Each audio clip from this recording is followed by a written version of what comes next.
evening. This is Wilson, November 6 Echo Mike Foxtrot, your net control operator for the River City Arc Slow Scan TV net. This net serves for training and practice in image transmission modes and meets Wednesday nights at 9 o'clock p.m. on the N6NA repeater on 441.30 megahertz. The River City Arcs members and all licensed radio amateurs are welcome to participate. If you wish to join the net or need to make a call at any time, please announce your call sign between transmissions and net control will acknowledge you. If an emergency should arise and you need the repeater, please contact the net control by saying break. A double break signifies emergency traffic. The net will stand by for you until emergency traffic is terminated or the traffic is moved to another frequency. All right, well, stations who wish to check in are asked to respond with their full call sign using the recognized ITU phonetic alphabet and their name. I'll recognize each station before continuing. November 6, Papa Golf, Quebec, Bob.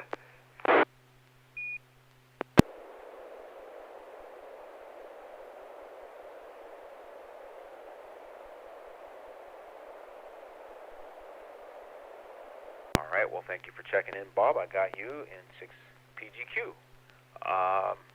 Any other stations wishing to check in now, please come now. Kilo Lima 7, Hotel Quebec Romeo Neo in Antelope. Good evening. Hey there, Neil. Thanks for checking in. I got you, KL7HQR. Next up. Alpha India 6, Delta Golf. Good evening. Good evening, Joel, AI6DG. I got you. Checked in, and thank you. Any others wishing to check into the net?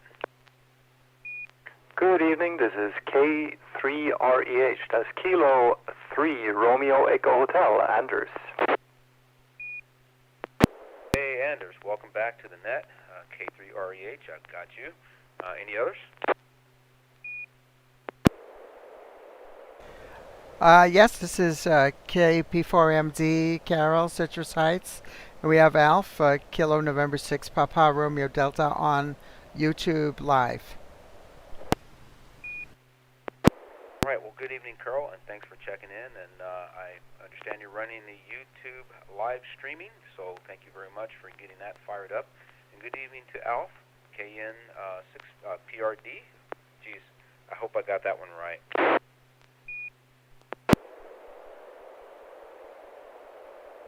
All right, very good. Well, do we have any other check-ins after Carol?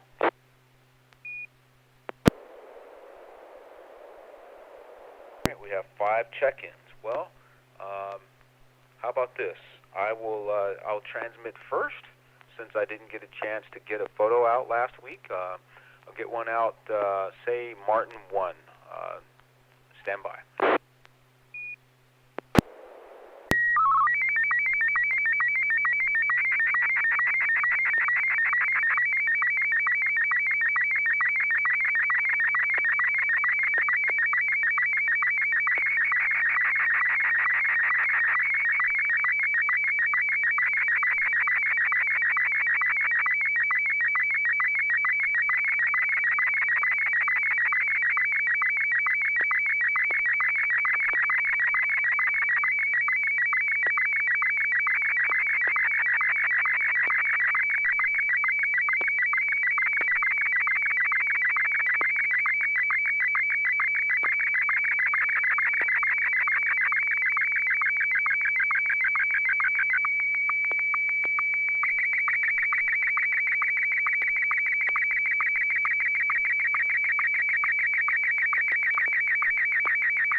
hope that photograph made it through successfully in 6EMF Net Control here.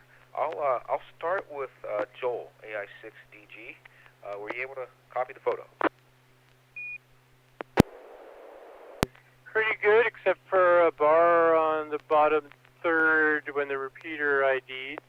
So we've got 3 pictures, 2 on the left and 1 on the lower right, of a beam antenna. And the upper left makes it look kind of like a Christmas tree because it's pointing straight up, and it's a log periodic. So it's you've got a center mast going up, and then elements of varying lengths along the length of it, and it starts at the top narrow and is at the bottom wide. So in the upper left photo, we're looking up at it, and it kind of looks like a Christmas tree.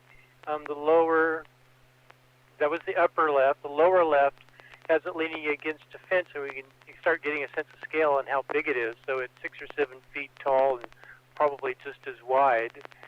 And then the lower right has it mounted up on a mast up in the sky.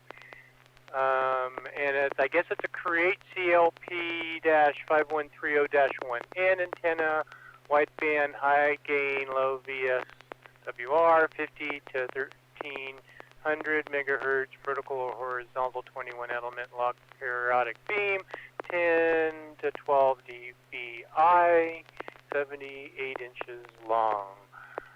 So, yeah, wide bandwidth. I don't know how much gain, but the way it looks like it's installed, it's horizontally polarized and similar to a disc cone in bandwidth, but rather than omni, it's directional. I like to hear these. Now I need to go look it up and see what the beam pattern, what the pattern is, the radiation pattern is like. Back to net AI6DG. All right. Well, thank you for that, Joel. How about Bob, N6PGQ? Were you able to copy? No, I got a very good copy. The description that we just had was pretty doggone good. You can see it leaning between the fence and a pole on the bottom left picture. Very, very few pixel pops, if any.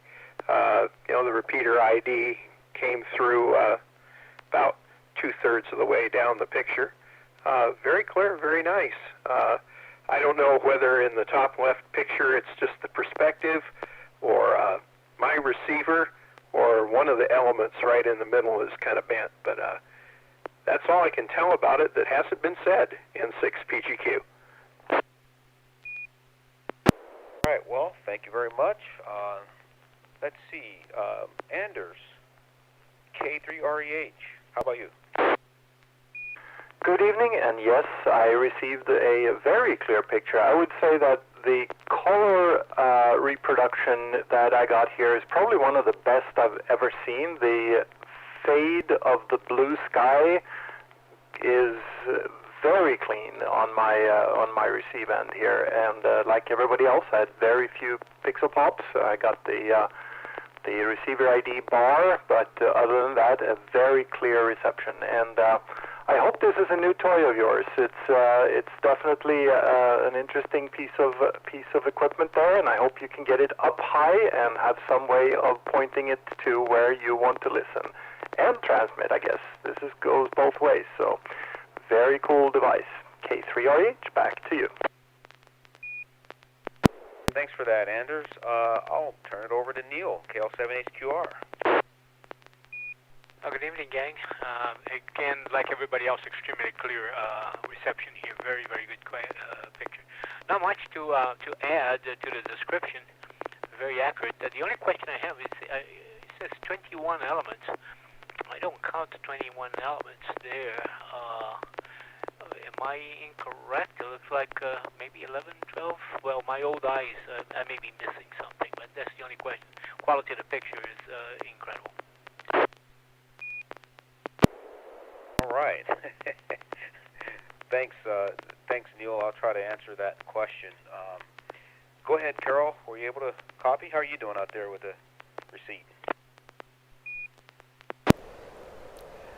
Yeah, hi Wilson. Copied the picture very well, as you can see on YouTube. We have Frank, W6 November Yankee X-ray, who has also joined us. And yeah, got the picture of the log periodic antenna. And that's a pretty nifty antenna because it covers the entire spectrum there, from 50 to 1300 megahertz, and everything in between. It's a very neat broadband antenna with gain and directionality. It's of course a little bigger than a Yagi for any single band. If you had a like a 2 meter Yagi with that kind of gain, 10 dBi, it only require about 5 elements. But that's the only drawback with log periodics. But this is an antenna that's preferred for situations where you need something that covers all those bands. It'll cover 220 for 440, the 900 megahertz band, and a 1200 megahertz band. All of those bands with one antenna, one feed line, which is pretty awesome. If you've ever seen a military installation, they use log periodic antennas on towers for HF, and those things are monstrosities. They look just like that picture there, but the things are quite big. They're huge, humongous. But of course, they just scaled to larger size for the HF frequencies. And the military needs an antenna like that because they have all kinds of frequencies all over the HF band. They're not restricted to a few frequencies like the amateurs are. So back to net control. This is KP4AMD. I appreciate your insight on the antenna, and the story behind this actually starts with Carol. Back in October of 2020, it was a little over a year ago, she sent out an email to the club saying that there was a ham previously in a home and somewhere in Carmichael that had numerous ham radio antennas there, and did you have any interest? So I think I was one of the first persons that jump out there and express interest. So I went over there with my trailer, and the homeowner, the new homeowner, was there, and I got acquainted with them, and it turns out they helped me remove a whole bunch of stuff, but much of it was rotted or corroded or just basically dysfunctional due to age and weather. But this antenna here was one that I was able to obtain from that opportunity. It was vertically oriented and mounted to a rotator, and none of that worked. So the rotator was shot and the controller was gone by the time the new owner got in the house. But this was one of the jewels I pulled off the roof and got home, and it's basically been in my backyard, situated like this ever since I got it almost. And Carol advised me of how slick or how useful this antenna is, but I never got a chance to do anything with it. Anyway, this is a photograph of the antenna I've had for over a year now, and yes, it's just sitting in my backyard right now, waiting for an opportunity to get deployed, and I haven't really thought about what I'm going to do next with it. But I thought I would share it with this group, and yes, it is oriented like a Christmas tree, and indeed, it is 21 elements. You probably can't count them in the photograph because of the resolution, but they're there.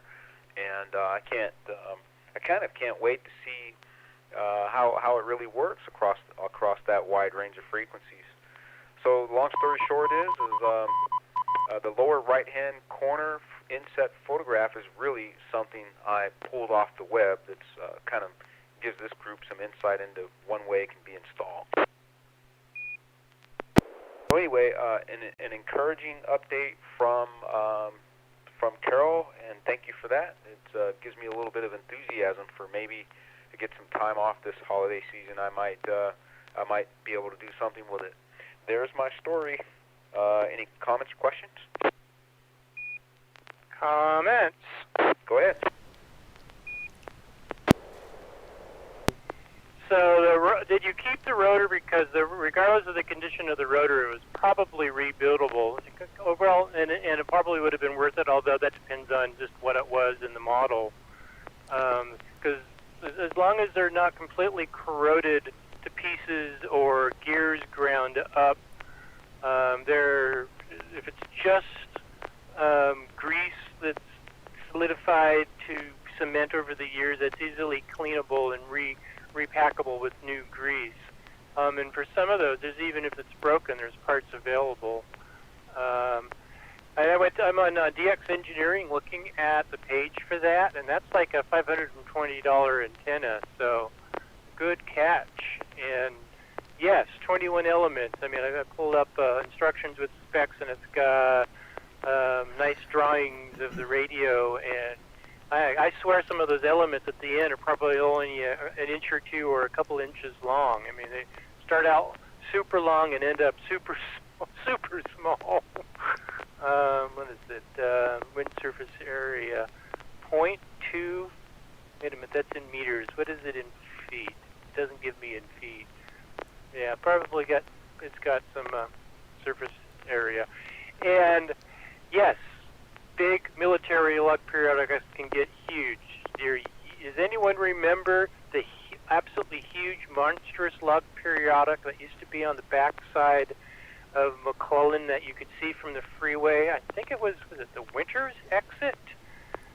It's not there anymore and hasn't been for quite a while, but I bet it had 20 to 40 foot long elements on the long end, and the boom is probably 40 feet. I don't know. That's just a guess from many years past memory, but this is monster. Back to that AI6DG. All right, well, thank you for that, Joel. Some things to think about. Like I said, I got to figure out how to get it mounted or what I want to do with it. And to answer your question, I ended up disposing of the rotors. They were it was a mistake, but I didn't have any controls for them, and they were pretty covered with tree sap, and all the grommets and stuff were shot, which is really not a big deal. But there was corrosion inside the terminal box where you connect the control wires and the other things. So I just kind of let them go. I kept them for several months and then decided to throw them out because I was looking at them like, well, what am I going to do with this? If I ever want a rotor, I'll just buy a complete system whenever I get around to that. So yeah, thanks for your comments, Joel. If there's no other comments, I'll take a pause and see if we can get to the next photo. Yeah, this is KP4MD. I do have a comment.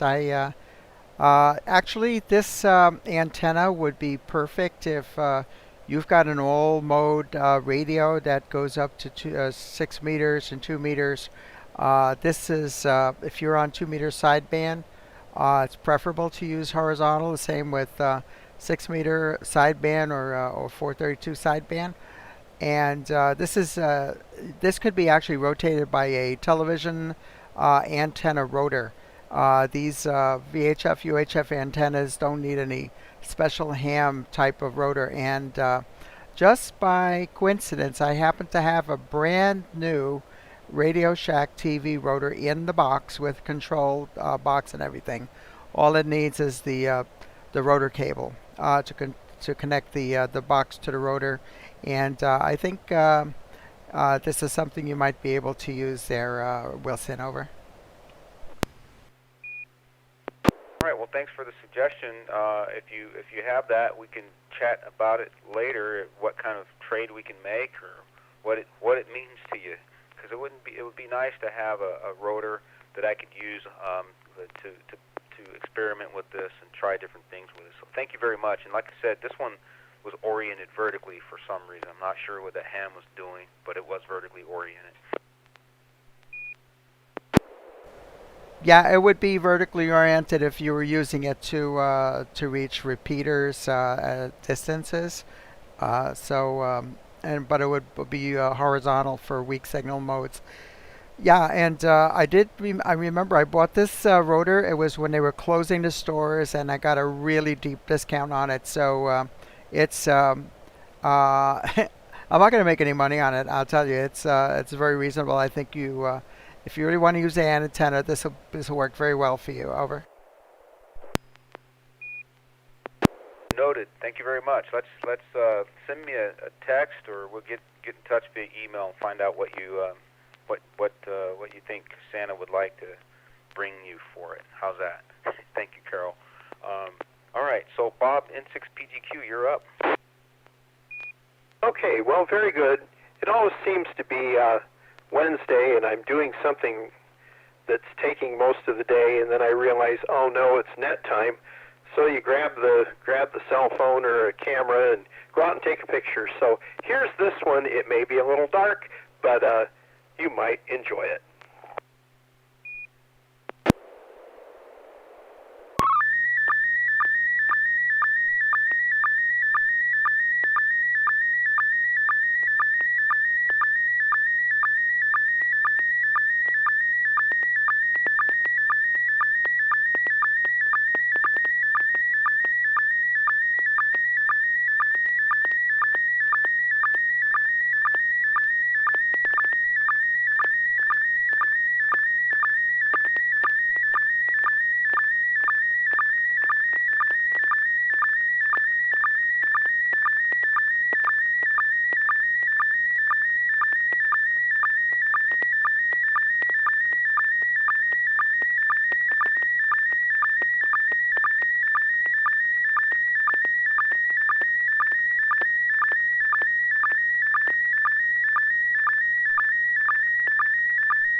All right, Bob, it's N6EMF Net Control here, and I was able to copy a photo with a few pixel pops scattered across the photograph, but I get the essence of it. I see that your tower is lit with Christmas lights along with maybe the guy wires, so it looks beautiful. How's that?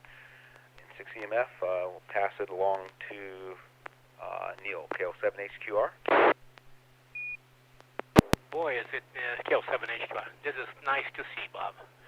And I think now, or a few days ago, when you were putting this thing up, you were remembering the slightly long discussions that occurred during the tower installation on whether we should put the lanyards for the Christmas lights or not.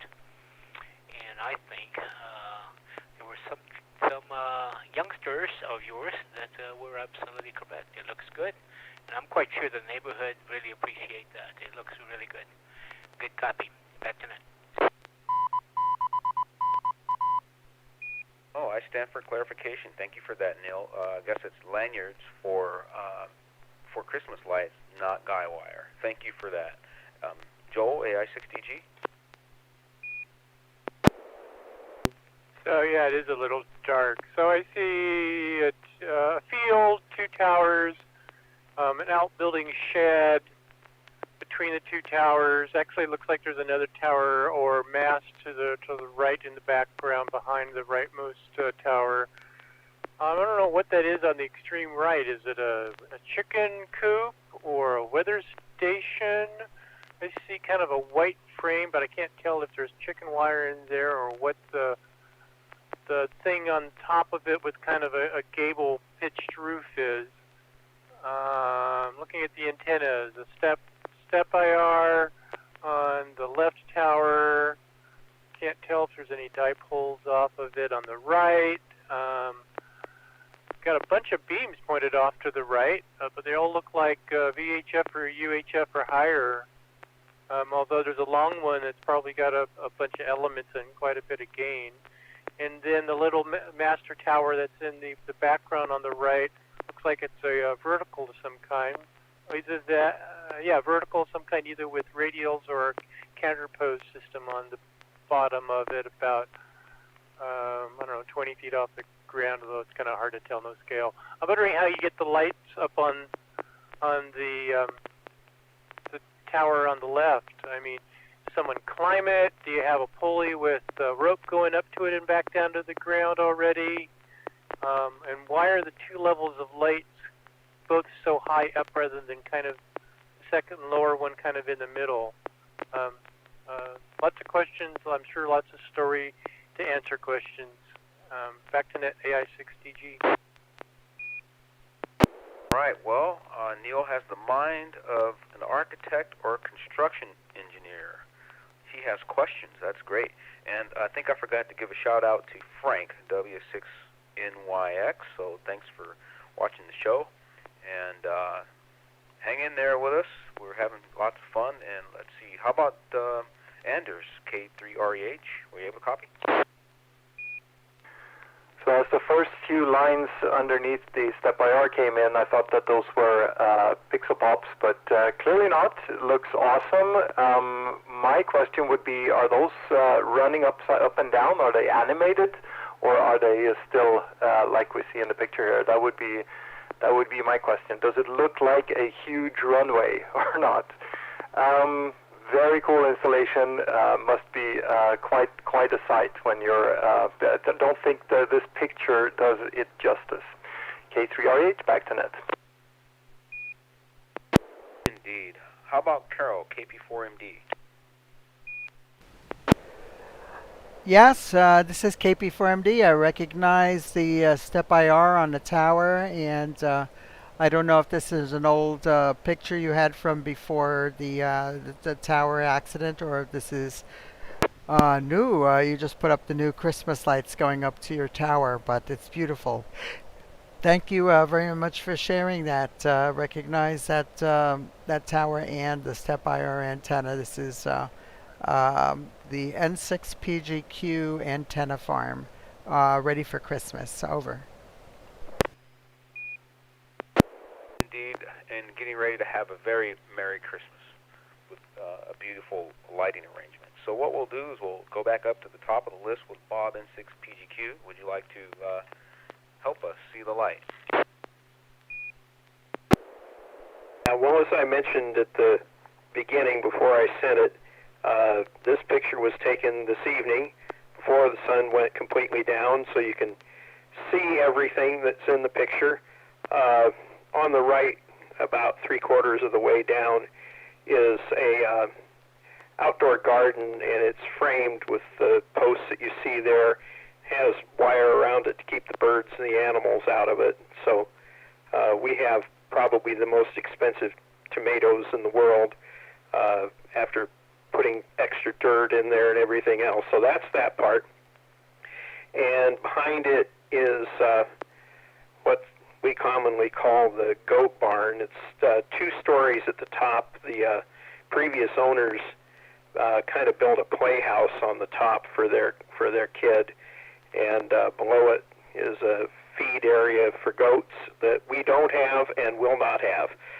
In between the 2 towers is my shed in the backyard that I use to keep stuff in that doesn't fill up the house.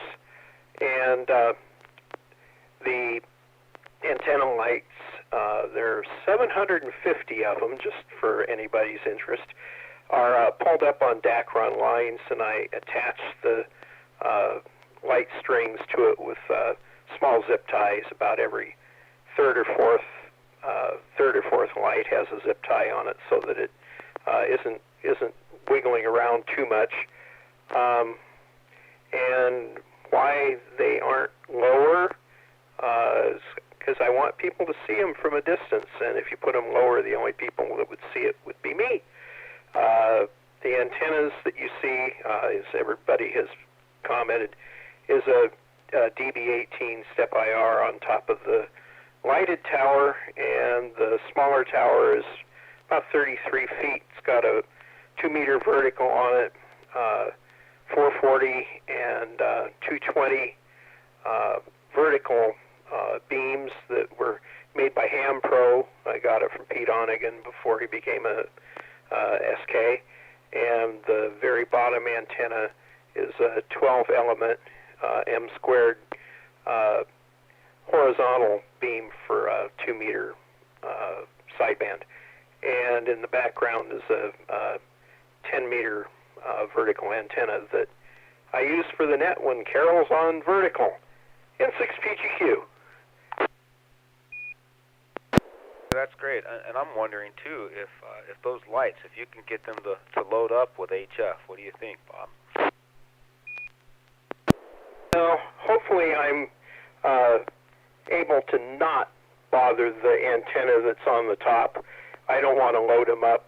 I got enough trouble with all that kind of stuff. And so far, the only band I've operated on was tonight, because I didn't get the lights up until a couple of days ago, and it didn't detune the antenna, at least according to the meters that I've got. So I haven't tried 20 and 40. Fortunately, I don't have to do anything until the contest in January, and they'll be down by then. N6PGQ. All right, all in fun. Nice work, very nice work. Any other comments or questions for Bob? Neil, did you get everything answered? Yeah, no questions at all. Very familiar with it. And just congratulations, Bob. Good job. All right, very good. Okay, well, Net Control, N6EMF here. We'll turn it over to Neil. How about KL7HQR? Okay, I can't compete with that, but we're going to give it a try here on PD 120.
N6EMF here in Net Control has taken good copy of a mountain or hillside landscape photo, what appears to me like sort of a blue sky on the horizon, and maybe it's a mission or a ranch of some kind. It also looks like, maybe it's a church or a mission, but it also looks like there's a radio or a TV tower off to the right in the middle of the photograph that's quite tall in the background. But I can't make that out. Just a little bit of quite a few pixel pops here and there, and a stripe across the lower two-thirds of the screen. But not too bad at all. I get the essence of the photo. Anyway, let me say nice work getting your photo out, Neil, and I'll turn it back up to Bob in N6PGQ. Okay, well, I always guess wrong, but it looks to me like it may be a lighthouse, since it's at the peak of the hill, and maybe the lighthouse keeper's house to the left, or storeroom, or something to that effect. It kind of looks like the lighthouse at Cape Blanco, but I can't tell. So the quality is good, a few pixel pops. The title came through very nicely and clean, and so that's what I've got in N6PGQ. All right, thank you for that, Bob. Anders, K3REH. So I would agree with that guess that looks like a lighthouse. There is a shadow of something that looks like a tower, an antenna tower or an antenna structure to the right of the lighthouse there. The landscape looks a little unhospitable to me. Gray sky, I wouldn't call that blue at all. That to me seems very gray. I get Scottish vibes from this. It feels like the gray skies and the green hills like that is a little, it feels like Scotland maybe. Rough guess, definitely. So otherwise the picture came through well because of the very solid colors. All the pixel pops are very visible, but it wasn't that many, so still a good transmission. K3REH, back to net. All right, well, thank you, Anders. Carol, next up, KP4MD. Yeah, okay, this is KP4MD. Yes, picture has a few pixel pops which are particularly visible against the grayish sky. The letters, N6NA SSTV Net, this is KL7HQR, came over nice and clear. And yep, it looks like a lighthouse on top of a hill, and possibly an antenna tower that goes up to about twice the height of the lighthouse off to the right of that lighthouse type structure. And I'm going to take a guess that this is one of those fjords over in Alaska. I'm guessing because of the KL7 there. Neil had been in Alaska, so I might be wrong, but perhaps there's something over there on one of the waterways along the sides there with all the multiple islands they have over there. So back to net control. This is KP4MD. Very good, Carol. Thank you very much. I think we're on to a lighthouse. Well, how about Joel? What are your thoughts? AI6DG, N6EMF here. Well, it's pretty much been said. Only two things I'd add is, one, it's not a tall, thin lighthouse, so it's not super high above the surrounding buildings. And the vegetation on the hillside or mountainside going up to it all looks like low, like knee-high type of vegetation, not much anything that's very tall. So it's a somewhat rugged environment, so that could just be seaside, with lots of wind, which is pretty common on the coast, or it could be cold, or I don't think it's high altitude. Interested in hearing where. Again, what's the story? Back to net, AI6DG. All right, well, thank you for that, Joel. Well, I think what we can do now is turn it back over to Neil, KL7HQR. If I haven't missed anyone, I think we're good to see see what Neil would have to say about the photo he transmitted. Yeah, it's KO7HQR. Good evening, guys. Yes, I think the two questions basically on this picture is what is it and where is it?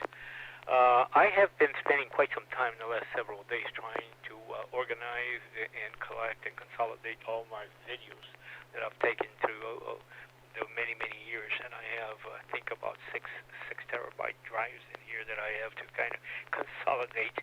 And on doing that, I found a lot of the old videos. You guys are very, very good on what it is, lighthouse or maritime installation. The where, you guys are a little bit far away. This is the installation at Cape Horn, at the very, very south tip of South America. And this picture is not the best resolution, as obviously, but it was taken on a zoom lens from aboard the ship as we went by, and this was taken in January 2020 when we did our Antarctica. We went by Cape Horn, crossed Drake Passage, and went into the Antarctica Peninsula. For tonight, I actually had a 4-panel picture that I was going to send you with some of the icebergs and etc., and this was one of them. And I decided it was way, way too little to see, so the picture went by itself. So that is the installation at Cape Horn. There is a antenna installation there. I'm quite sure that the installation for the lighthouse is actually no longer active as original, but it was quite an adventure to be able to go around there. So good job, you guys found most of it. Back to that. Yeah, that's great. I think the lighthouse is so the hams can find the antenna at night. That's what they're using it for now. Nice work, Neil, and thanks for sharing something from your cruise in the South America part of the world, Cape Horn. Nice work. Thank you. Any comments, questions? AI6D. Go ahead, Joel. Okay, so I'm just thinking Cape Horn. Now, is that Africa or South America? That's South America. That is the very bottom of Tierra del Fuego in Chile, Argentina area, and the Cape of Good Hope is in the south part of Africa. And somebody mentioned that, I think it was you, mentioned it's not a high altitude, and yes, indeed, it's just, I don't know how high it is, but probably if it is 1,000 feet, this little island. I have several other photos that we can probably take a look at later, but it is very low altitude. And I agree with Anders, it certainly looked like the gray skies of Scotland, but that's the story. Yeah, I was thinking it was South America, but I just wanted to make sure. And the low vegetation just means difficult environment, and you can have that certainly at sea level. I mean, lots of wind, very cold, and both of those probably fit that area.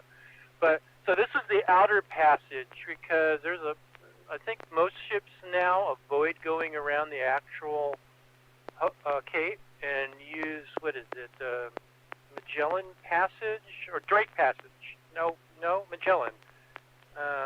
Anyway, the one that there goes through the island rather than all the way to the south of all of those islands, because this is a tough passage. Both of them, Africa, south end of Africa and of South America, both of those are dangerous. And lose a lot of ships down there. Anyway, thanks for the photo. Back to net, AI6DG. Yeah, you're right. The passage is through the Strait of Magellan, and the southernmost city there is Ushuaia in Argentina, which is the southernmost city in the world. The ship went by and stopped at Ushuaia and then went through across the Strait of Magellan. But then he had a drive-by, the Cape Horn, so everybody could see the mark. And then we went over to the Antarctica Peninsula, and we spent 3 days going up and down, following basically the route of Shackleton and his trip way back in the beginning of the century. And so it was quite an interesting trip. So thank you. Back to net. All right, well, the cast is fired up in full production now. Wonderful photo, and thanks for the history and geography. And thank you very much, Neil. And we'll crank down to Carol, KP4MD. Carol, if you're ready to transmit a photo, you're up.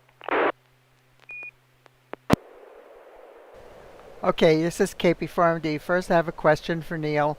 The question is from Alf. He asks, is this the furthest south point on the continent? Over.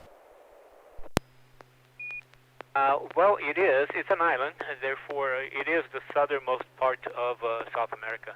And so, like it was mentioned, the Strait of Magellan is between the island and the actual southernmost part of the continent. But for all all practical purposes, it is the most southernmost part of South America. The next land immediately is the Antarctica Peninsula.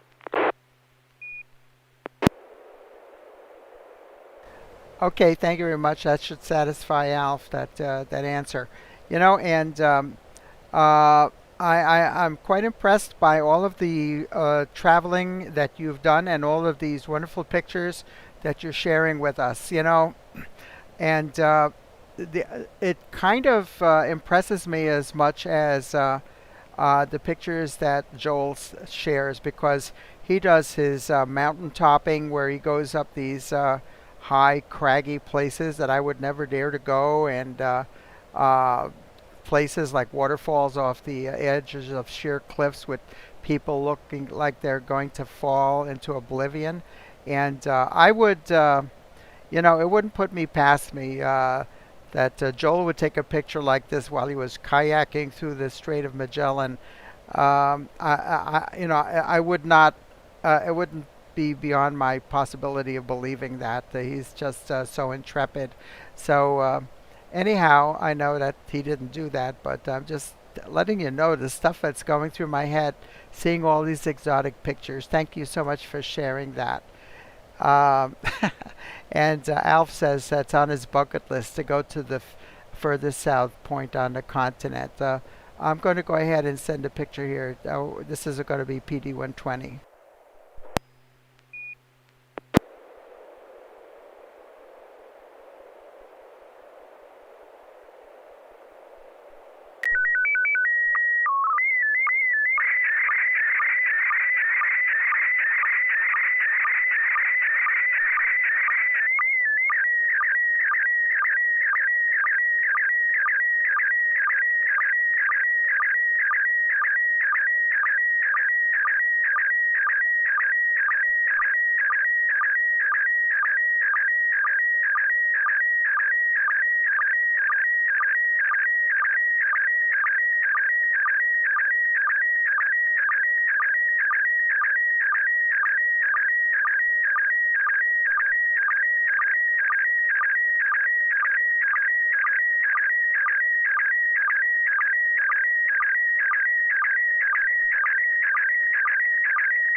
I was able to copy a good photo. Net Control here was able to pick up a photograph of from Carol, KP4MD, and it's showing the Tuna 10S with a straight key in the right side of the photo, and I think there was some email communication that went out with this on this topic this morning. So without spoiling the fun, I'll turn it over to, say, Anders, K3REH.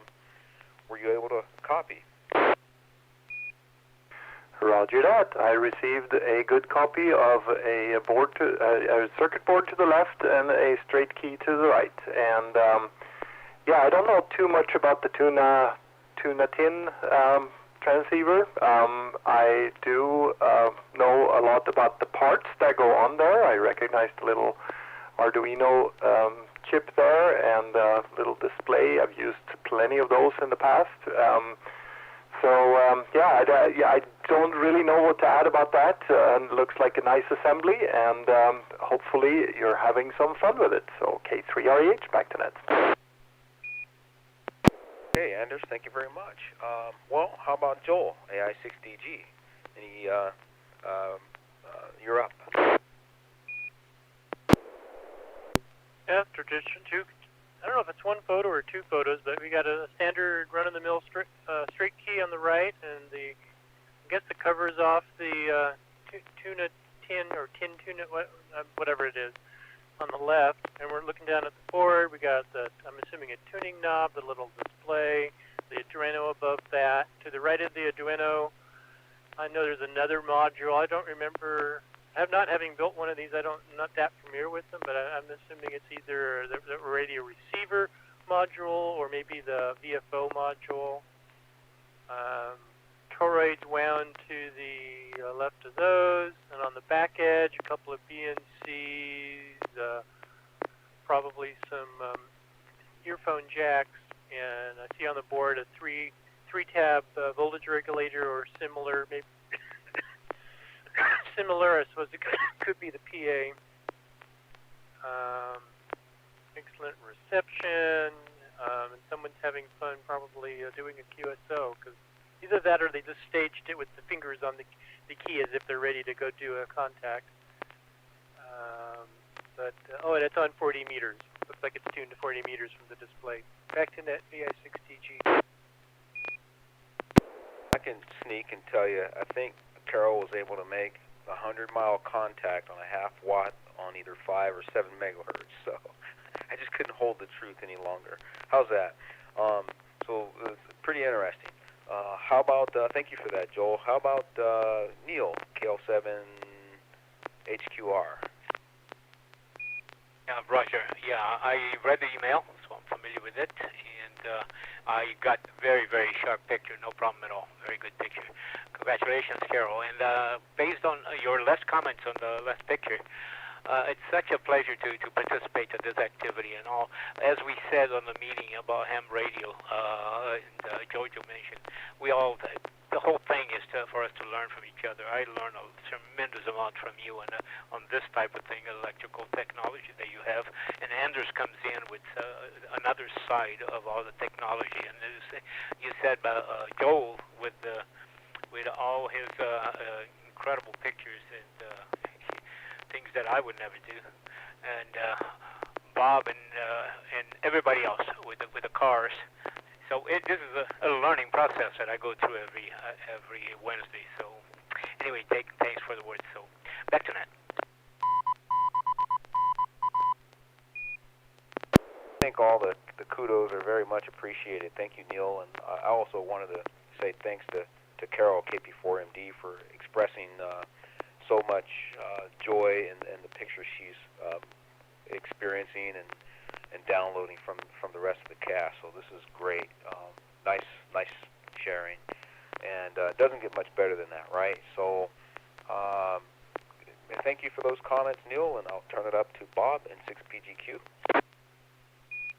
Okay, well, I can't add too much. I'm finally figuring this stuff out with Carol's system, because Neil's picture's in the bottom left-hand corner. I finally figured that part out. And all I can say is it might be a SpeedX key in the right side. That would be my guess. It doesn't quite look like a J38, but who knows? We will find out from Carol, N6PGQ. right. Thank you for that, Bob. Well, we'll go back down to Carol, KB4MD. What would you say? Okay, this is KP4MG. Yeah, the that is actually a frame grab from a video that I did post on social media yesterday, and so you did recognize that picture. It's a single frame, and there's one picture. I have the Tuna TNS right next to the straight key. And that straight key is the very basic plastic straight key that Radio Shack used to sell for 99 cents back in the 1970s. I think they go like for $10 now or something. But it's the cheapest key that you can find around. And they are very cheaply made. But they're a good, I mean, you'll see them on the code practice oscillators, so they're usable. And what I was doing there was I was transmitting on 40 meters. I know it's kind of hard to read that display. It's 7030.00. And you're right, Anders. That's a Arduino Zero module there. And to the left of that, that board is an SI5351 breakout board, which is the frequency synthesizer.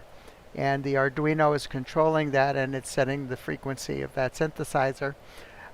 Directly above that SI5351, you'll see a 3-tab transistor that's bolted down to the board. That is the RF amplifier stage. It's an IRF 510 MOSFET, and the output of that goes through those toroids. The toroids are a low-pass filter, and the BNC connector in the upper left-hand corner is the RF output. There's another BNC connector which goes through that relay that's between those BNC jacks, and that's supposed to be for a receiver if you have a receiver connected, so it'll switch the antenna to the receiver when you're not transmitting. The 3-tabbed device that's directly above the Arduino Nano. Arduino Nano. I think I called it a Zero. Arduino Nano. That is a voltage regulator chip, and above that there's a what do you call it? A 3.5 millimeter jack, which is used for the telegraph key. And there's another DC power, coaxial power jack there on the board there in the extreme upper right hand corner.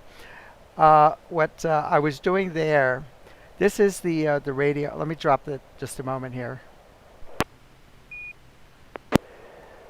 Okay, what I was doing here, this is this low pass filter was designed for this radio to work on 40 meters. And what we did was we did a little modification, adding one capacitor across one of the toroids. I don't know if you could see it there. The second toroid from the top has a little ceramic disc soldered across it. And what that does is it actually forms a trap at 10.6 megahertz. So I am able to use the same transmitter on the 5 megahertz band as well as the 7 megahertz band without doing any other changes. It actually has notches. That the low pass filter has a notch at the second harmonic of 5 megahertz as well as at the second harmonic of 7 megahertz. So I did a test where I was transmitting with a half watt on 7 megahertz, and then right after that I did a test transmission on 5 megahertz, and was receiving the signal over at the KPH receiver, web receiver that's over at Point Reyes, and captured that and made a little video and posted it up on the internet. So it was kind of fun to do that. And the signal was about S4, S5. Of course, you're not going to get a very super strong signal with half a watt. And certain times of the day, the signal will probably peak a little better. But this was 11 a.m. in the morning yesterday that I did this little test. And it was kind of satisfying to do that. So back to net. This is KP4MD. That's an amazing update. So thank you very much, Carol. Let me turn it over to Anders or any others that might have additional comments or questions.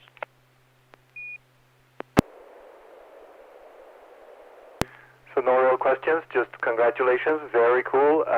Yeah, I look forward to start building my own little transceivers one day. I haven't really started doing that for ham radio yet. I built other things, obviously, many times before, but nothing for ham radio, so that'll be fun.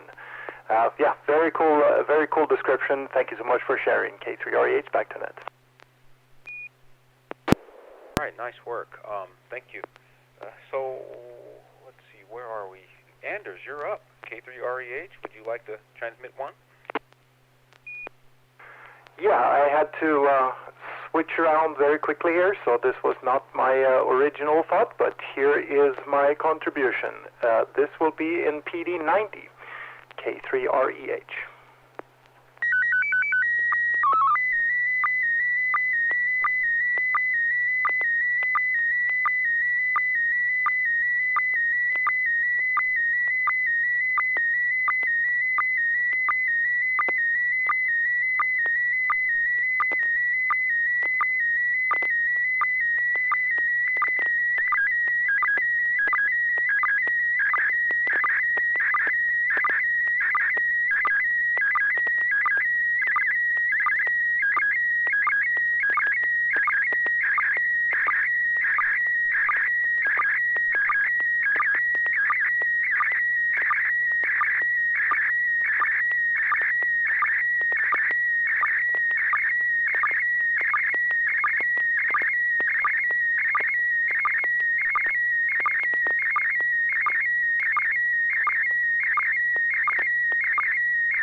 Well, I think I picked up a nice photograph of a sort of a beach landscape with a sign, southernmost point, and a bar over that, some other language, can't pronounce it, but I'm sure Anders is going to be edifying us in a few minutes.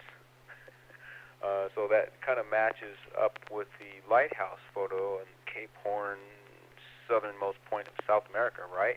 Thank you for that, Anders. And with that, I'll jump up to Bob in N6PGQ.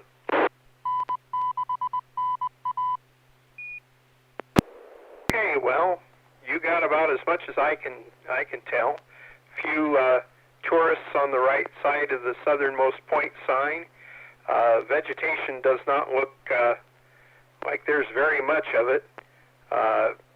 Looks like in addition to the sea behind it, there's a few little breaking waves off to the right, maybe some rocks or something to that effect on the beach. So I'm going to be interested to see where this is. N6PGQ. Yeah, this will be fun. Yeah, thanks for that, Bob, and I'll go right on down the list to Neil, KL7HQR. KL7HQR. Well, not much more comment. I'm intrigued on where this is now, what continent, and try to see. I try to guess what kind of language that is, but I think it would be Greek to me. I cannot guess, so I'm really looking forward to see what the others have to say. But good copy of a good picture. Back to that. Well, I'm Googling for the words and finding that it might be in South Africa, but can't tell, origin or the language origin. Maybe Amsterdam or something. I'm just throwing guesses out there, so bear with me. And how about Joel, AI6DG? Yeah, I'm mixing up Cape of Good Hope and Good Horn, or Africa and South America. This is not South America. The climate looks way too warm, and there's just no tourism at the southernmost point of South America. It's extremely remote, and a very rugged environment. Not like this. This looks like almost Mediterranean. So this is Africa. And the language is probably Afrikaans, which I think is a derivative of German or Dutch.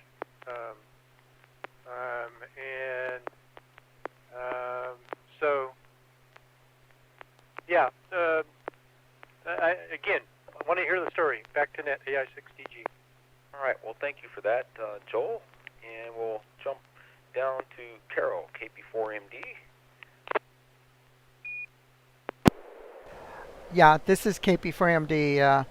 Yeah, I would say also, because you see this gentleman with the short pants, that he's not going to be there at the southern tip of Tierra del Fuego like that. And the country that I know that has most English and a very similar language to English would be Afrikaans, would be South Africa. And I mean, Dutch is very similar to English, and if you look at those words there, you could say it's most southern like point. I don't know exactly how you pronounce that in Afrikaans, but it's just so similar. There's a lot of cognate words between Afrikaans, Dutch, and English. So I'm going to say this is probably the most southern point of South Africa. And yeah, so we'll turn it back to Net Control. This is KP4MD. All right, well, we're getting warmer, no pun intended. All right, well, Anders, you're up. K3REH, go right ahead. Yeah, you figured it out. This is the most southern point of the continent of Africa. So this point is not Cape of Good Hope, which is actually quite far from this point here. Cape of Good Hope is straight south of Cape Town, and it's kind of on the on the western side of the southern part of South Africa. Cape Agulhas, that's what this place is, and it's kind of smack dab in the middle of the point that points south in South Africa, and it's the funny thing. You can see that the weather is kind of warm. This was in the summer, so it was December-ish when I was there, and many years ago though. And the funny thing that we saw at this that was very surprising was droves of penguins. They were everywhere. Penguins everywhere along this beach down here. Pictures of that too, but I didn't make it to put that together in a haste here. But yeah, that's what it is. Cape Agulhas is the name, and not Cape of Good Hope. Cape Agulhas is the most southern point. And the language, like I said, it's similar to Dutch. I think probably most southern point would be that it would be kind of very close in Dutch also. Me should like point like that. But yeah, that's what it is. You got it. K3RH, back to net. Nice photograph, Anders. Another nice location to be in a spot like that with that kind of weather in December is just something I can't even imagine. So I'm inspired. Thanks for sharing that. Any follow-up comments? Just a question, Anders. Being from Brazil, speaking Portuguese, agulhas, A-G-U-L-H-A-S, which is the point. In Portuguese means needles. I'm looking at, I did a Google in here, I'm looking at the other pictures, very good. Is that what it means in the original language?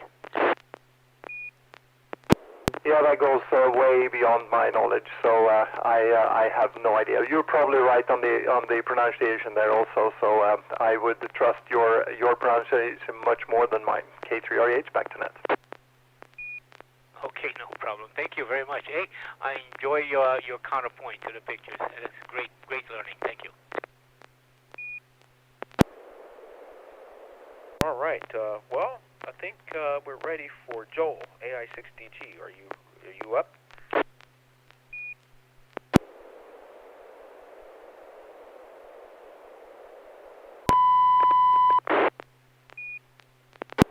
Got tone.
All right, N6NA here, Net Control, was able to copy a photograph from AI6DG from Joel, and it looks like, boy, I'm trying to get oriented.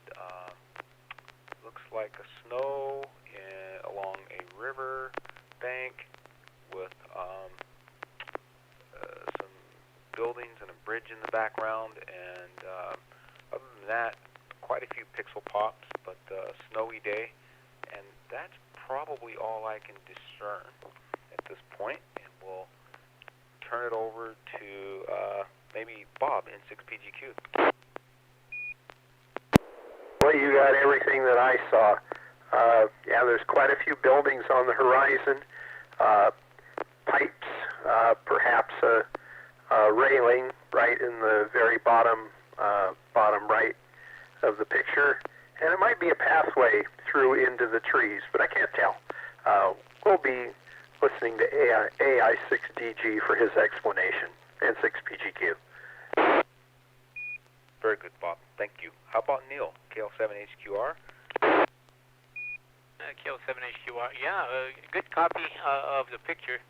By looking at the trees on the right-hand side, it looks like they are covered with ice.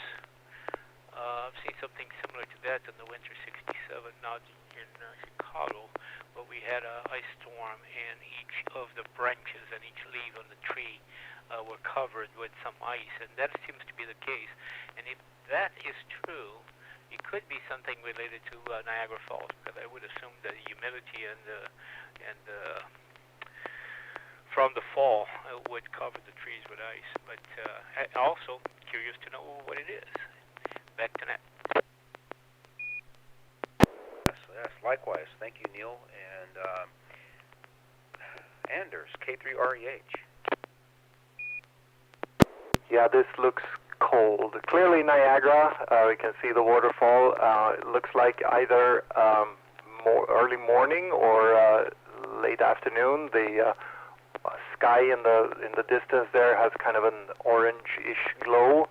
Yeah, my nose and ears hurt when I see this picture because it feels cold very much.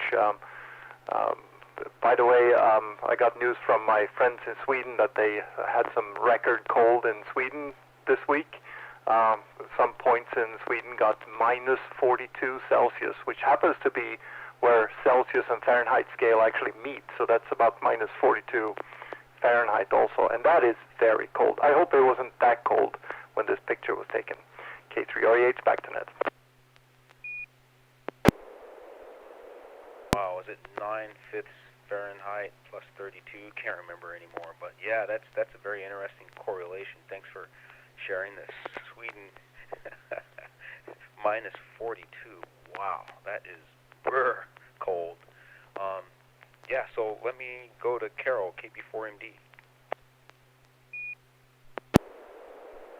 Okay, yeah, this is KP4MD. I would agree. This it looks like you're looking straight at a big part of Niagara Falls there, and you got the frozen mist, the freezing mist that's splashing up and depositing on those trees and everything that you see around there.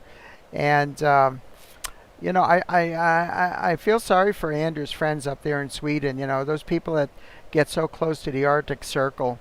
If you some of those places only get like 2 or 3 hours of daylight, sunlight during the day. Since we're getting closer and closer to the winter solstice, shortest day of the year, December 21st, which happens to be my birthday. So that's a joke that I always had when I was a kid, that my birthday is so short nobody has time for it. Anywho, we get these shorter and shorter days for the next 13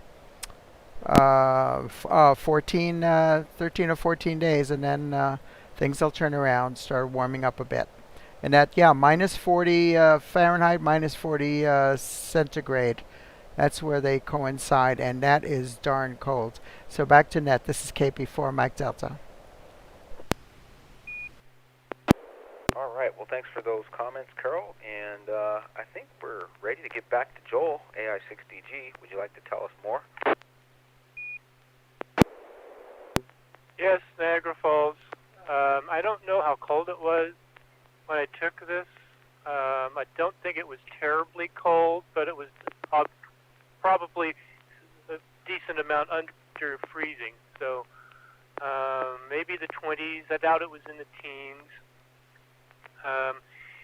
And this is on the American side. So on the American side, you've got two bridges that cross the Niagara River and go over to Goat Island, which is still American and part of the state park. And on the American side, this is a New York State Park. So Goat Island is the big island, and I'm on Goat Island looking across at two of the three falls. There are three falls at Niagara Falls. You have Luna Falls, American Falls, and Horseshoe Falls. So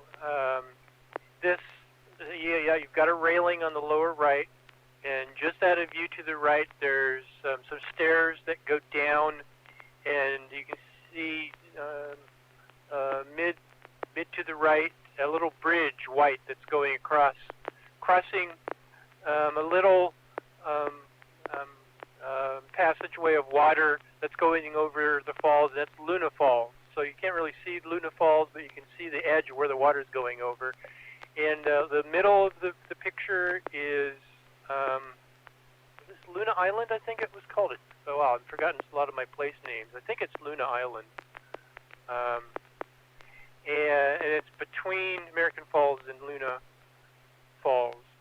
And everything's covered in ice. And I don't think this area closes in winter. I think you can still walk down there, although I'd be pretty darn careful because I'm sure it's pretty icy. Looking at the buildings and the things sticking up from right to left, rightmost is an old office building. It's a really tall office building that's been abandoned for, I don't know how long, 40, 50, 60, 70 years. It's still there. I don't think they've torn it down yet, and I had heard that they were finally planning on developing it, but I'll believe it when it actually happens. The next blip over from that is, I believe, the top part of the Winter Gardens I sent the picture of last week, and so obviously that's gone because the Winter Garden's gone now. If you go full screen on this, you might be able to see kind of an orange thing, and I think it's part of the parking structure of the mall that was attached to the Winter Garden. I don't know if that's still there or not. The square building that's kind of greenish is the old OxyChem building. That's when I was here, I actually worked in that building, and it's obviously changed quite a bit since then. I don't know. I believe the building is still there, but I'm not sure in what condition or shape. The office I worked at has moved out of that building many years ago, or now in Buffalo, which is 30 or 40 miles south of here. And this is the same company that was responsible for Love Canal, which is a huge environmental toxic mess cleanup thing that happened just south of here. Actually, really just south of here, maybe 5 or 10 miles south of here. And then all the way under the A is the observation deck, and behind that, the bridge over to Canada. And you'll see a lot of white in the bottom of the gorge. That's actually ice. It's not frozen in place like that. You've got all kinds of ice floating down the river and going over the falls, and it all kind of collects down below and freezes together into one huge conglomeration mess. And the Niagara River is not really a river. It's just the water that's flowing between Lake Erie and Lake Ontario. So it's a really short river, if you want to call it a river. And most of it's pretty flat and calm, except for right here. Back to net, AI6DG.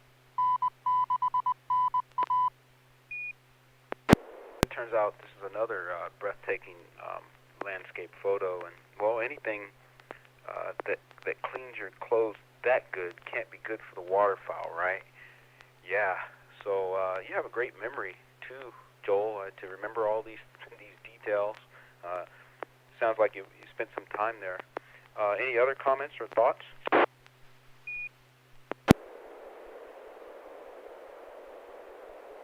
I've got a real quick addendum. Go ahead, Joel. If anyone's been paying attention to the news today, there was a bit of excitement in view of this photo. Somehow a car managed to get in the river and floated downstream and stopped just 100 yards or so above American Falls, pretty much dab smack in the middle of this picture. And they had a very dramatic rescue effort where a Coast Guard helicopter had some guy on the end of the rope dangled down to get into the car to pull the person out, who unfortunately had already succumbed. I don't know what the circumstances were, but anyway, bit of excitement, and this photo was on the news today. Back to net, AI6DG. I mean, not the photo, but where the photo is depicting. Oh, what a coincidence. I wonder if that person, it's probably hard to know at this point, but to be in those conditions, a person would probably be injured or hypothermia or something along those lines, right? There was a couple of possibilities as to what happened. Is suicide. There's a lot of suicides that happen here. It could have been a medical emergency that led to them to somehow drive the car into the river. It could have just been a straight accident. There are two bridges directly upstream of here, actually almost in view if you were to turn right and go There's a pedestrian bridge. It originally was a vehicle bridge, and then there's another vehicle bridge upstream of that. So I'm not sure how you would get off of those into the river because there's high railings over them, unless you somehow drove into the river on the approach to those two bridges. I'm sure that'll be a big question and a lot of investigation happening. This is what the heck happened, because it's such unusual to have a car in the river there. Let's put it mildly. Yep. Well, another wonderful photo has come to arrive at our inbox. So thank you for that, Joel.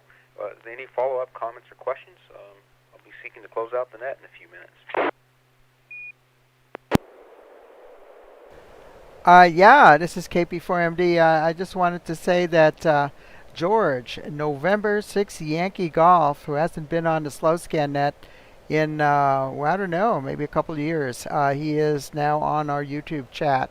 You want to say hi to George. Back to net, KP4MD.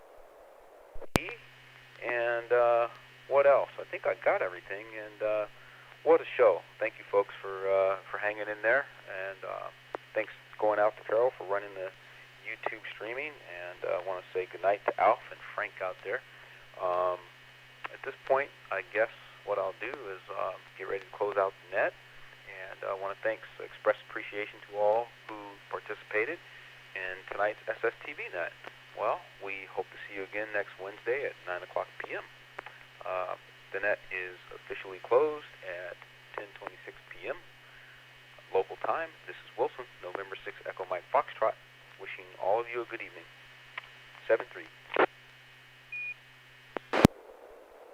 Yeah, we doubled a little bit, but I just want to say that George, November 6 Yankee Golf, N6YG, who was on this net for many, many years, is on YouTube chat. So he says hi, and maybe sometime in the future we get him back on slow scan. He did so many fun sessions with us a few years back. So thanks again, Wilson, for being net control tonight, and we're looking forward to hearing you next week as well. This is KP4MD. Thank you very much, Carol. And I think Joel let out that we must have doubled for quite a while, but I think I picked up the essence of what you were saying. Have him place a note in the chat describing how he's going to make his way back to the YouTube, or rather to the slow scan TV net. There's a way. If there's a will, there's a way.